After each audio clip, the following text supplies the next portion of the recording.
खरं तर आजपासून भाद्रपद द्वार यात्रेला सुरुवात होत आहे। आज पहाटे 3 वाजता मुक्तद्वार दर्शनाला सुरुवात झालेली आहे आणि या दर्शनासाठी भाविकांनी मोठ्या प्रमाणात गर्दी केलेली आपल्याला दिसून येते। आता isakal.com आहे देशातील नंबर 1 ची मराठी न्यूज वेबसाईट। प्रत्येक अपडेटसाठी isakal.com ला नक्की भेट द्या।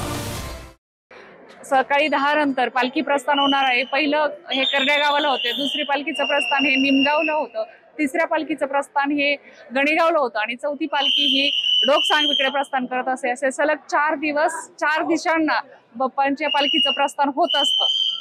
लाडक्या बाप्पाचा गाभारा आकर्षक फुलांनी सजवण्यात आला विद्युत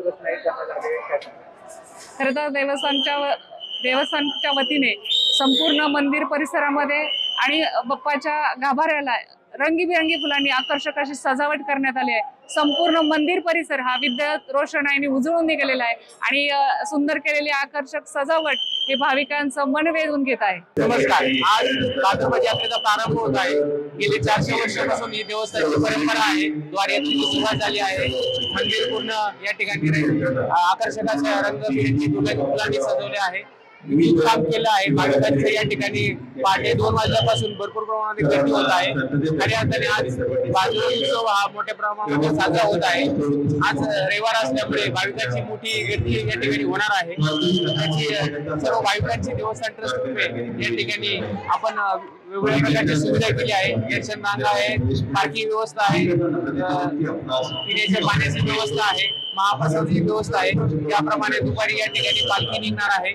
या ठिकाणी पालखी पूर्ण मंदिराला प्रदक्षिणा करून मंदिराच्या 4 दिशेला त्या गणपती बाप्पाच्या बहीण आहे त्या ठिकाणी प्रस्थान होणार आहे। 24/8/2025 ते 27/8/2025 या काळामध्ये भाद्रपद गणेश उत्सव आपल्या इथे साजरा केला जातो।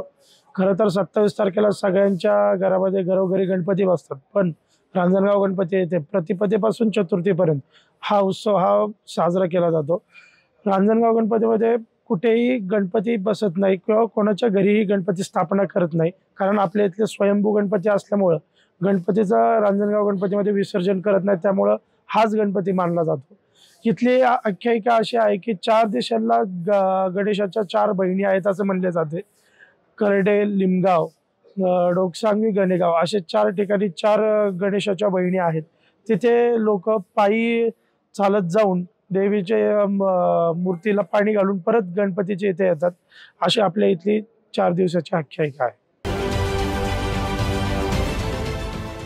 देश विदेशातील प्रत्येक घडामोडींचे लाईव्ह अपडेट मिळवण्यासाठी आता साम टीव्हीच्या सर्व सोशल मीडिया प्लॅटफॉर्मला लाईक, फॉलो आणि सबस्क्राईब करा। तसंच सर्व नोटिफिकेशनसाठी बेल आयकॉन प्रेस करायला विसरू नका।